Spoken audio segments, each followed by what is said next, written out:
Ha! Beans! Paracetamol! How do they relate? Someone please talk to me. Please tell me, how can she use paracetamol to cook beans? This is poison. Oh! Who has ever heard of such a thing? The compound shook with the shouts of shocked guests. Women tied their wrappers tighter. Men raised their voices in confusion. Children cried as neighbors rushed around asking questions. The once joyous marriage that everyone had been waiting for suddenly turned into commotion, voices rising, fingers pointing, arguments breaking out in every corner, and then another voice rose above the noise. It was her! The bride! She did it! On the very day that was meant to crown her with honor, Kira, the spoilt daughter of a respected pastor, turned her traditional marriage into the disgrace of the year, and earned the mocking name from Assistant Jesus to Madam Beans and Paracetamol. But how did it all begin? How did such a shameful disaster unfold? And what happened after? Stay with me, as we go back to the morning of that fateful day. Because what happened will leave you shocked, speechless, and laughing at the same time. Welcome to African Tales by Emma. Please like, share, and subscribe. The sun was bright that Friday morning. The streets of the community were alive with excitement, because today was not just an ordinary day. It was the traditional marriage of Kira, the only daughter of Pastor Donald, a well-known man of God in the city. From early morning, people were already filling the compound. Event planners were rushing here and there, arranging chairs and decorating the place with fresh flowers. Canopies in white and gold were standing tall, covering every corner of the compound. At the far end, the musicians were testing their speakers. One man shouted into the microphone, "Testing! 1, 2, 3," before blasting a popular gospel highlife tune. The song sounded across the street, and neighbors stood outside their gates to watch the beauty of the arrangement. Women in colorful wrappers and gayle tied high on their heads moved around carrying cooler after cooler. The smell of fried meat was already in the air. Young boys were lifting crates of minerals and bottles of malt, while little children ran around, laughing and chasing one another between the chairs. The caterers, dressed in neat aprons, stood beside the big pots, waiting to begin. They had been hired by Pastor Donald himself because he wanted only the best for his only daughter. He had told them, "Please don't make any mistake. My daughter's marriage must be perfect. People will talk about this day for years." But while the planners and caterers worked hard, there was one person who was not satisfied: Kira herself. She came out of the house wearing a silky morning gown, her face already painted with makeup as if the marriage had started. She looked around the compound with proud eyes and clapped her hands loudly. "Listen, everybody," she shouted. Her voice sounded across the whole place. "I don't want only one kind of food on my marriage day. Do you hear me? Cook many things: rice, beans, semovita, yam, spaghetti. I want those who will attend to know that my family is rich. I want this marriage to be the biggest marriage this city has ever seen. Let people talk about it for years." The caterers nodded, but inside them, some of them were already shaking their heads. One whispered to another, "This girl doesn't have respect. We are the ones who will cook, yet she is shouting at us like this." But Kira didn't care. She walked around the compound, pointing at the decorations. "Shift that canopy, it's not straight. Put more flowers on that table. Why is the band playing that nonsense song? Play something classy. Do you want people to think we are poor?" Her father, Pastor Donald, just laughed when he saw her shouting at everyone. To him, it was her special day, and she had the right to be excited. But some elders around shook their heads quietly. They whispered, "This girl's shoulder is too high. She behaves as if she is the first bride in this city." Truly, Kira carried herself like a queen. Her voice was loud, her steps were heavy, and her face was filled with pride. Everyone could see she wanted the whole city to bow before her on this day. But behind all the beauty of the preparation, there was already a problem that started the day before. On Thursday evening, when the caterers had finished arranging their things, Kira had suddenly stood in front of the storeroom where the foodstuffs were kept. Bags of rice, beans, yam, cartons of spaghetti, crates of drinks. All the raw food for the occasion was inside. She folded her arms and looked at the caterers with suspicion. "You people will not enter this store today," she announced. "I will lock it myself. All these hungry caterers that are always stealing people's raw food and hiding it, you will not do it to me on my own wedding. I don't trust you."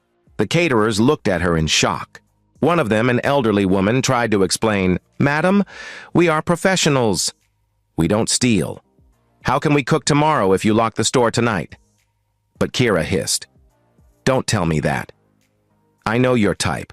I will lock this store, and tomorrow morning when I wake up, I will give you the key. That is final." Her father, Pastor Donald, who was sitting under the veranda, laughed softly and said, "Kira, take it easy. Nobody will steal your food. These are trusted caterers." But she shook her head. "Daddy, you don't understand. I know what I'm doing." She took the big padlock, locked the door, and put the key in her handbag. The caterers murmured among themselves but could do nothing. After all, she was the bride and the daughter of the man who hired them. The next morning, on the very day of the traditional marriage, the caterers arrived early. By 7 a.m., they were ready to begin.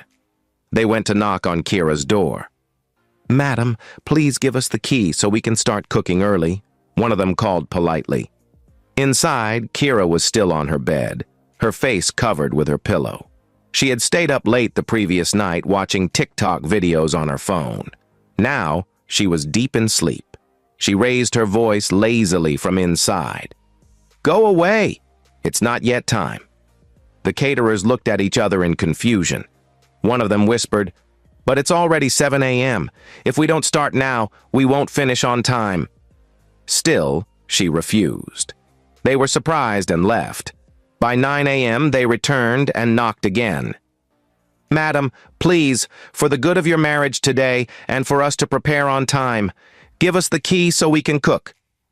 This time, she turned on her bed, pulled the blanket over her head, and muttered, "Later. Leave me alone." The caterers were shocked. They stood there for some minutes, then left helplessly. By 11 a.m., they came back a third time, almost begging. "Madam, please, please. The occasion is this evening. We must cook now, or guests will come and food will not be ready." Finally, Kira dragged herself out of bed, her hair rough, her eyes swollen from sleep. She opened the door, stretched lazily, and without shame said, "You people should stop disturbing me. Take the key and start quickly." The caterers collected the key and rushed to the storeroom. When they opened it, they shook their heads in frustration. Hours had been wasted. Pots that should have been boiling since morning were still empty. But Kira, instead of apologizing, shouted at them again. "No more time! You people must hurry! I don't want any delay! Everything must be sharp, sharp!" The caterers looked at her, speechless. One of them whispered angrily under her breath, "She delayed us, yet she's the one shouting now." Another shook her head and said quietly, "This marriage is not going to end as planned." And truly, that was how the trouble began. To really understand why Kira behaved the way she did, we have to go back to her childhood. Kira was the only daughter of Pastor Donald. From the day she was born, her father treated her like a treasure more valuable than gold. Her mother had passed away when she was still very young, so Kira became the center of her father's entire world. Anything she asked for, she got.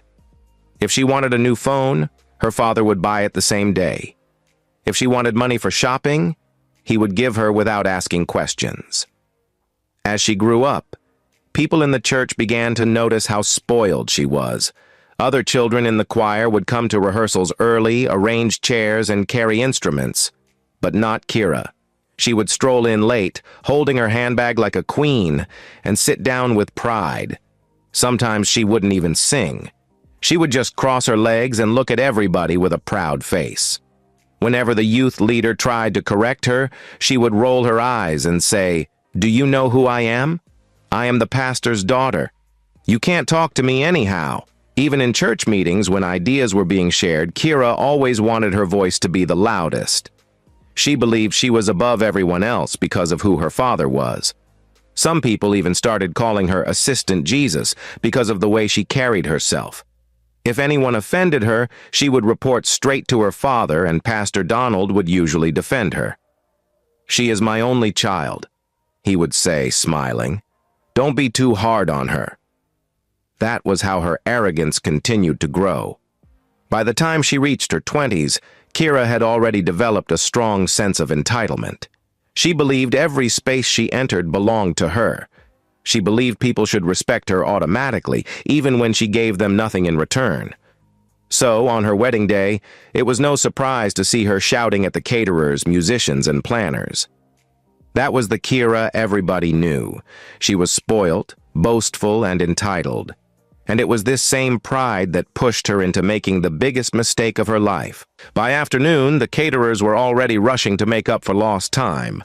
Pots of rice were on fire, yam was boiling, spaghetti was being drained, stew was bubbling.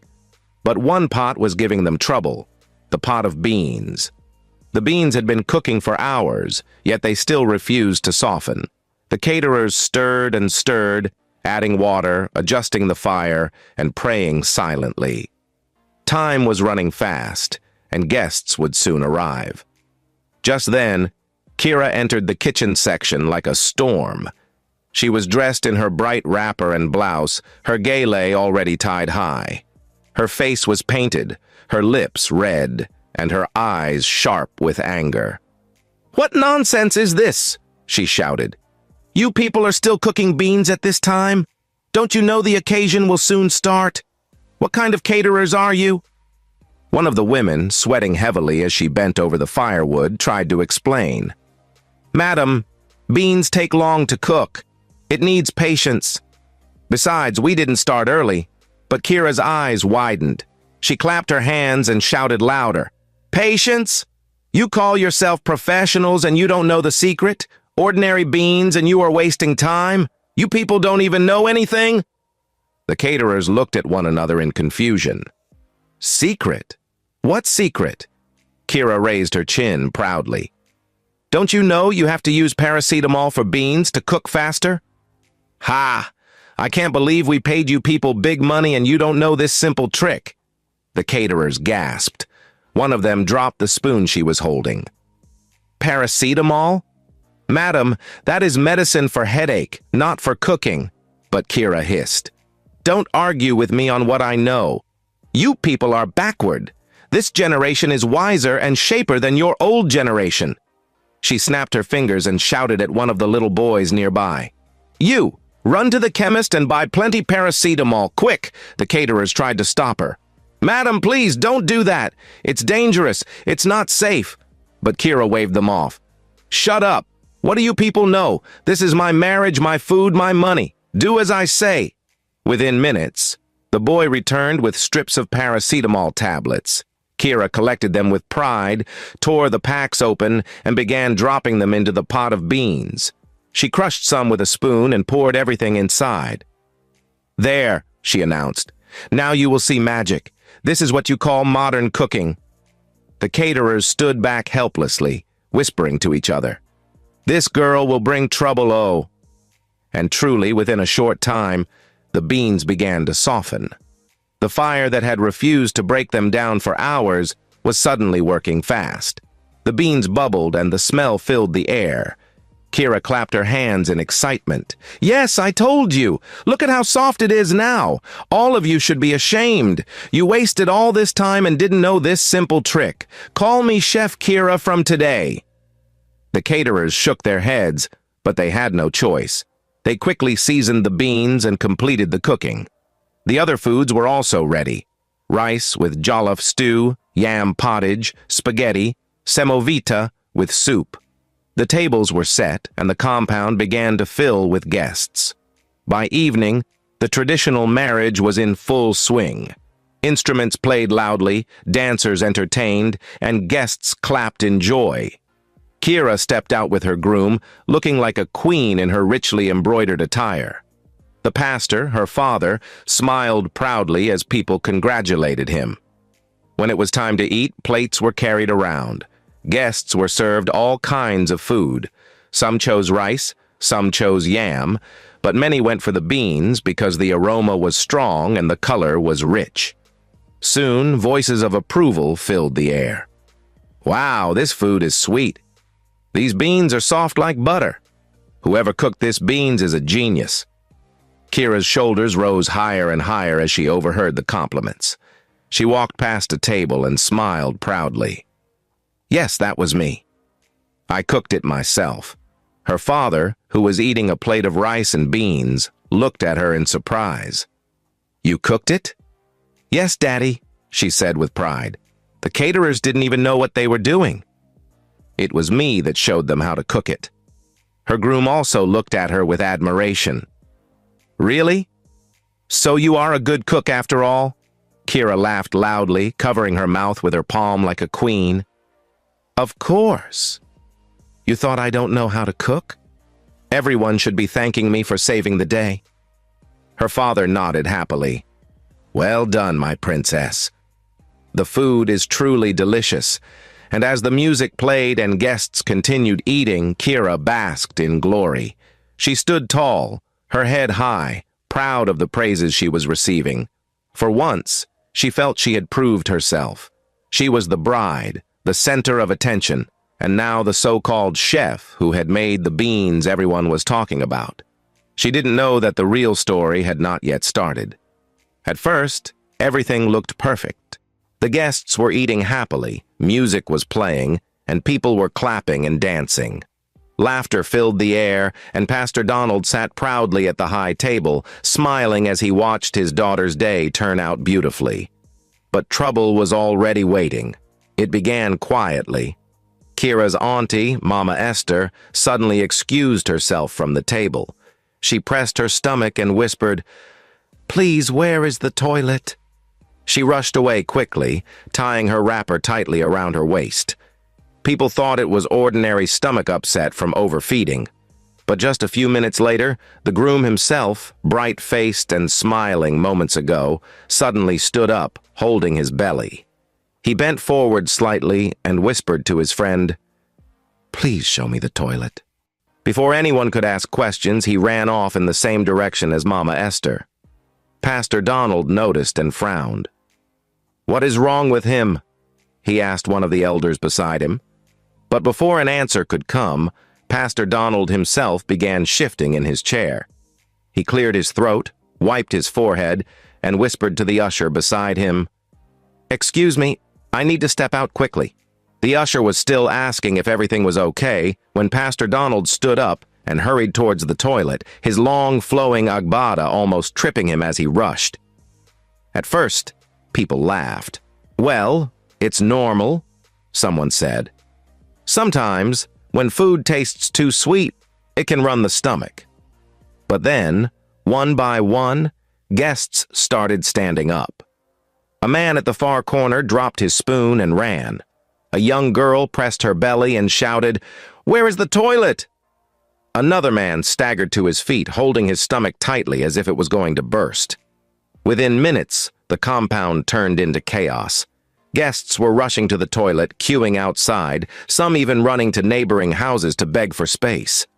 The air was filled with the sound of doors banging, shoes slapping against the ground, and voices groaning in pain. "Ah, my stomach! Jesus, help me! Where is water?" The caterers stood by the kitchen area, confused and frightened. They watched as people who had eaten the beans were the first to start running. Soon, murmurs turned into loud complaints. "This food is bad. Something is inside the beans. Who cooked it?" Pastor Donald, still inside the toilet, groaned loudly. "God, why today of all days?" The groom was in another corner toilet, sweating and panting. Guests banged on the doors, shouting, "Open, open! We can't hold it anymore." When the situation became unbearable, some angry elders marched towards the caterers. "You people! We trusted you. We paid you big money. See what you have done to us? You want to disgrace us on this great day?" The head caterer, an elderly woman, shook her head. "Please don't blame us." We cooked everything carefully. It was the beans. Your daughter forced us to put paracetamol inside. We begged her not to, but she refused. The crowd gasped in shock. Paracetamol? Someone shouted. Who uses paracetamol to cook beans? Another voice cried, This is poison O! She wanted to kill us. Kira, who had been standing proudly minutes ago, suddenly froze. She looked around, her hands shaking. People pointed fingers at her. She said it herself. She was bragging that she cooked it. Yes, she even told her father and husband that she was the one. This girl is wicked. She almost killed us. The noise grew louder. Some guests demanded their transport money back. Others began calling their relatives on the phone, shouting into the speaker, Don't come oh! They are serving poison here. The once celebrated marriage had now turned into disgrace. Instruments stopped playing, the music died, and the caterers quietly packed their things, ashamed. Kira's shoulders that were raised so high before now dropped low. She tried to defend herself, her voice trembling. I only wanted the beans to cook faster. I didn't mean harm. I just wanted the day to be perfect. But nobody listened. The disgrace was already too much. By evening, the marriage ended in shame. Guests left angrily, holding their stomachs, fanning themselves, and complaining loudly. Some even vowed never to step into Pastor Donald's house again. The compound that was full of music and laughter just hours earlier now sat quiet, smelling of shame and cooked beans. The next day was supposed to be the white wedding. The hall had already been booked, the suits and gowns were ready, the pastor was prepared to bless the marriage. But there was no wedding. Half of the family members were still sick, lying on their beds with running stomachs. The groom himself was pale and weak, unable to leave his room. Pastor Donald could not even think straight. He sat on his veranda with his head in his hands, ashamed and broken. Kira cried endlessly in her room. The groom confronted her in the evening. His voice was low but filled with anger. So you don't know how to cook? All this time you were bragging you can't even boil beans without destroying people's stomach? She fell on her knees, sobbing. Please don't be angry. I only know how to cook indomie and boil water. I didn't mean to cause trouble. I just wanted people to praise me. The groom shook his head in disappointment. You disgraced me, Kira. You disgraced my family. Tomorrow's wedding cannot hold. The news spread quickly across the community. By Saturday morning, people were already gossiping in groups. At the market square, women laughed as they shared the story. Have you heard? Pastor Donald's daughter used paracetamol to cook beans at her marriage. The whole place scattered. Another woman added, The white wedding was canceled. The groom still purging uncontrollable, including her father. Can you imagine? Even church members were not quiet. By Sunday morning, the shame followed Pastor Donald to the pulpit. He had tried to gather strength, forcing himself to go to church. He swallowed medicine to calm his stomach and put on a smile. After the choir finished their song, he stepped up to preach. But as soon as he held the microphone, his stomach rumbled. He tried to ignore it and continued speaking. Brethren, today we must... He wiped sweat from his forehead even though the AC was blowing directly at him. His voice shook. His words didn't make sense. The congregation began to whisper. What is happening to Pastor? Maybe the beans is still disturbing him. Ah, see Pastor of Paracetamol beans. Before long, Pastor Donald's face twisted in pain. He dropped the microphone and quickly called the assistant pastor to take over. Then he rushed off the pulpit, his long gown flying behind him, and ran straight into the toilet in his office. The church burst into murmurs. Some people shook their heads. Others laughed quietly. The shame was too much. From that day, the story spread everywhere. In shops, in schools, in offices, even in WhatsApp groups, people were sharing the gist. Pastor Donald's daughter disgraced them, paracetamol beans, everybody purged, wedding canceled. Kira became the laughingstock of the community. When she walked down the street, people whispered behind her, Some shouted loudly, "Very arrogant girl." See how her pride and arrogance finished her. Madam Beans and Paracetamol. The once proud daughter of a respected pastor was now a symbol of disgrace. For days after the failed traditional marriage, the Donalds' compound was silent. No music, no visitors, no laughter, only shame. Kira remained in her room, crying until her eyes turned red and swollen. The groom, Nelson, refused to speak to her at first. He stayed with his relatives in another house, too angry and embarrassed to face her. But after a week, he finally returned, not with smiles but with firm words. "Kira," he said, standing in front of her with folded arms, "I will not cancel this marriage. But things cannot continue like this. You must change. If you want to be my wife, you must learn how to be responsible." Kira wiped her tears and looked up at him. "Nelson, I am sorry. I didn't mean to shame you. I didn't mean to disgrace your family," she whispered. Nelson shook his head. "Sorry is not enough.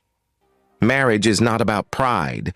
It is about patience, humility, and responsibility. You don't even know how to cook. You don't know how to manage a home. How do you expect me to trust you as a wife?" His words pierced her heart like a knife. For the first time in her life, Kira felt small, powerless, and broken. Pastor Donald also called her one evening. He sat her down in the living room. His face looked serious. "Kira," he called, "I love you, you know that. But love without correction will destroy you. I have spoiled you for too long. I made you believe the world will always bow to you. But life is not like that. Look at what happened on your marriage day. You brought disgrace to yourself, to me, and to the church. I think it's time to change." Kira broke down in tears. "Daddy, please forgive me." He touched her shoulder gently. "I forgive you. But forgiveness is not the solution. You need discipline. You need to learn. That is why I have decided to enroll you in a catering school." Her eyes widened. "Catering school?" she repeated. "Yes," he said firmly. "You will spend 6 months there. You will learn cooking from the beginning. You will wake up early. You will clean. You will serve. You will study. You have to humble yourself, because it is only when you humble yourself that you cannot rebuild your name." At first, Kira protested. "Daddy, people will laugh at me. They will say the pastor's daughter is—" But Nelson cut her off before she could finish what she wanted to say. He looked at her with sharp eyes as he spoke. "People are already laughing, Kira. They are already calling you Madam Beans and Paracetamol. Do you want to remain a joke forever? Or do you want to prove to them that you can change?" The truth hit her like thunder.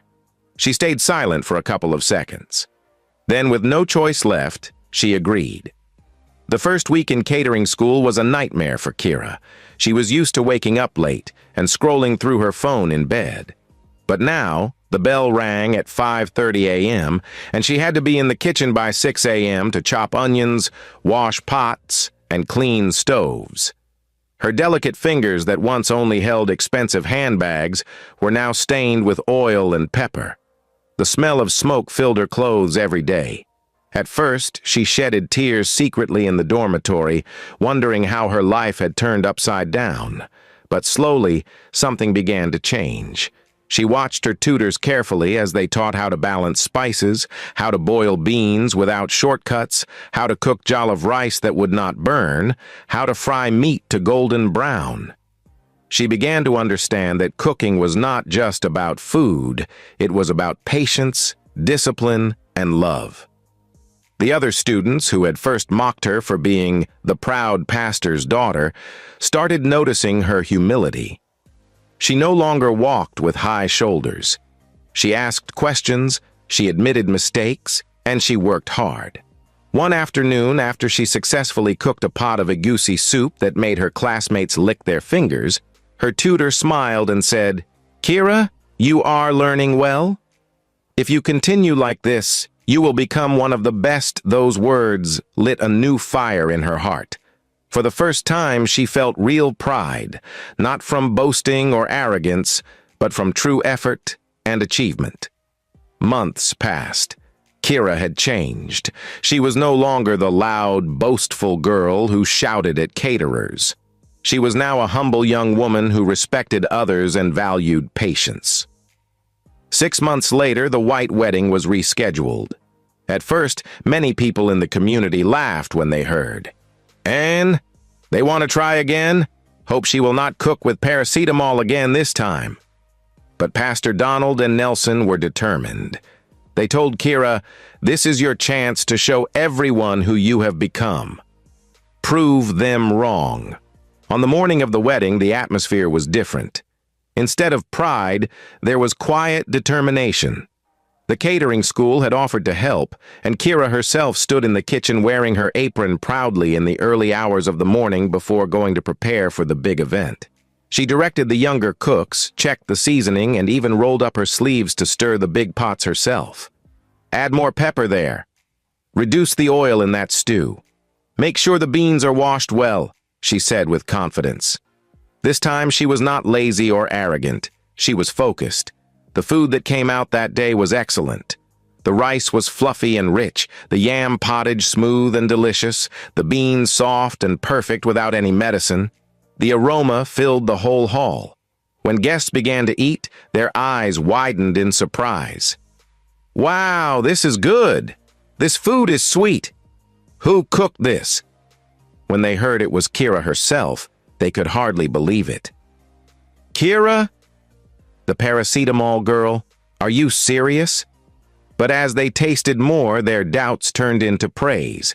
Even Nelson's relatives, who had sworn never to eat her food again, nodded in satisfaction. "This girl has changed. She has really changed." Pastor Donald sat at the high table, tears of joy in his eyes. He whispered to his friend, "This is my daughter, in whom I am well pleased." Nelson held Kira's hand gently. "I told you, if you change, you will shine again. I am proud of you, my darling." The community that once mocked her was now shocked by her transformation. People clapped. Some even stood up to cheer. The shame of 6 months ago was replaced with honor. That evening, when the wedding ceremony ended, the hall was filled with laughter, dancing, and genuine happiness. For once, Kira's shoulders were raised, not in arrogance, but in quiet confidence. Moral lesson. Dear viewers, I want us to know that pride brings disgrace, but humility and patience can rebuild a person. Kira lost her honor through paracetamol beans, but she gained it back through change and humility. No matter how far you have fallen, you can rise again if you are willing to learn, to work, and to change. And from that day on, whenever Pastor Donald preached in church, he would sometimes share his daughter's story, not to mock her, but to encourage others. "Learn from my daughter Kira," he would say. "She was proud, and pride disgraced her. But when she humbled herself, God lifted her again." The people listened, nodded, and took the lesson to heart. And Kira? She walked quietly among them, no longer the spoilt assistant Jesus, but a humbled woman, grateful for her second chance. Guys, did you learn from this story? Now let me ask you, have you ever in your life heard that somebody can use paracetamol to cook beans? If you were there that day, would you have eaten the beans? Or would you have politely said, "No thank you, I'll just take rice or spaghetti or swallow"? And if you actually ate it unknowingly, what would you have done when the purging started? How would you control that unstoppable toilet marathon, holding your stomach, running and knocking on doors, begging, "Please let me enter before it disgrace me here"? What if you were the groom? Would you have still gone ahead with the wedding after what happened? Drop your answers in the comments. I want to read them all. Also share your own funny experiences, let's interact. And don't forget to like, share, and subscribe to African Tales by Day, where we bring you great stories that inspire and connect us together.